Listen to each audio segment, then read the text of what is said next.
Today we're going to explore some myths surrounding muskets manufactured in India.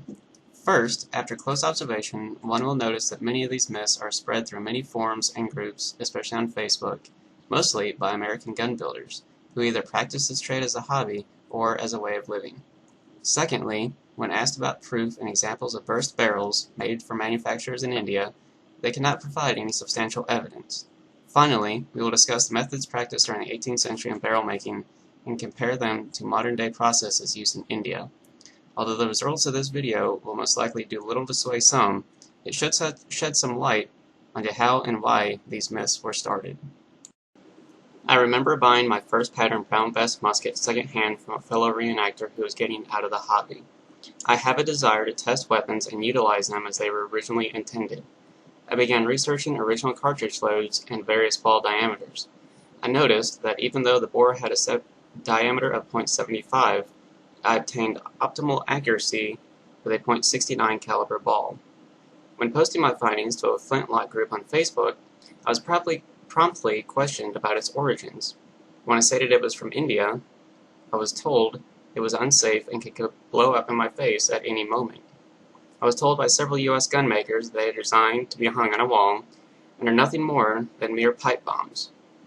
I began to notice that many reenactors would stand up and support the India muskets, stating that they had never had a problem when using them out in the field in replicated combat scenarios. We explained that there is no way a musket using modern steel could burst when using at max 120 grains of powder with no projectile or wadding. We were quickly dismissed by said gun makers as having no experience or knowledge of metallurgy. We then began asking about examples of all these catastrophic barrel failures to which they could not answer or simply refused by throwing of a straw-man argument.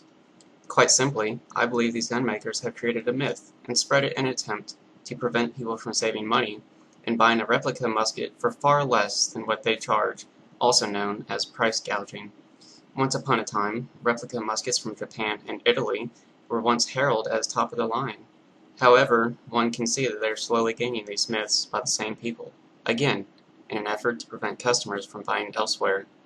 The only evidence that I have seen of a catastrophic failure of a barrel from a musket made in India is when it involved operator error, and that was from a heavily pitted barrel nearly rusted out due to negligent maintenance. Any weapon, if not properly maintained, will fail at some point. During the 18th century, barrels were made of rolled iron. Yes, iron that is often brittle is now considered unsafe for construction purposes. Modern-day manufacturers in India produce barrels from 1095 spring steel, much stronger than their 18th century ancestors. With a little research, one can find examples of burst barrels during the 18th century. One such instance was at Fort Loudon in modern-day Tennessee. On November 10, 1756, Captain Demir noted in his journal, "Corporal James fired the swivels, the third of which bursted and took off all his face, which he deceased the next day." Another instance was where a shooter had accidentally loaded an original Civil War Springfield musket with double load, causing it to burst the barrel. The fact is that not any firearm is safe from misuse, and although not to justify, viewers should be aware that barrels did burst throughout history regardless of their place of origin. I would like to take a moment and explain to you the Arms Act of 1959.